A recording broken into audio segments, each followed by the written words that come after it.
Well, I think I live in Utah, and I think it's come a long ways. Utah is a very family-oriented state, anyways. But I think it's come a long ways. It's a little bit different for my younger children, but for Ayana, our firstborn, especially when I was married to their father, who is black, besides being an interracial couple, we had then brought in a child into the situation, and so we would get a lot of looks, strange looks, dirty looks, inquisitive looks. And then we also had at one time an incident where, and I will forever remember it, where we had somebody come up to us and say, "It's okay that you did this." Like, we needed their approval, and she wanted to come.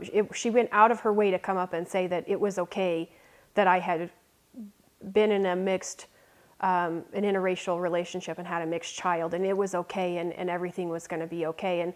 And I thought that was just as bad as somebody giving us dirty looks. I didn't need her approval. I didn't feel like she needed to come up and say that.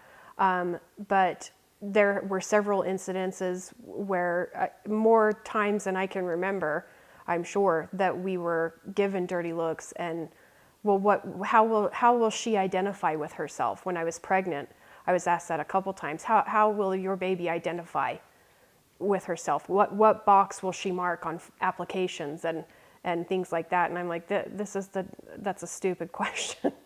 She will identify herself as a mixed race child. And this is my real mom. I was born from her. I was the firstborn.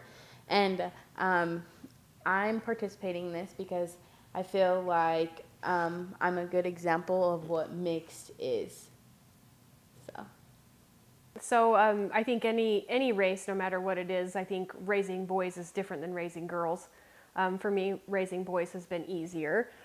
For one, their hair is much easier to work with, especially Kingston's. He got the good hair. But I think it's totally different for as far as our family has gone. I'm not sure what the reason, but I don't know if it's because the state that we live in has come a little bit further in regards to mixed race acceptance or what it is, but my boys don't seem to have as much or if any issues as far as mixed race goes. They seem to be more accepted. They have a wide variety of friends. They're accepted easily. They play a lot of sports, and I haven't had near as many issues with them as I did with Ayana. I'm both, but I don't want to put myself as just one or the other.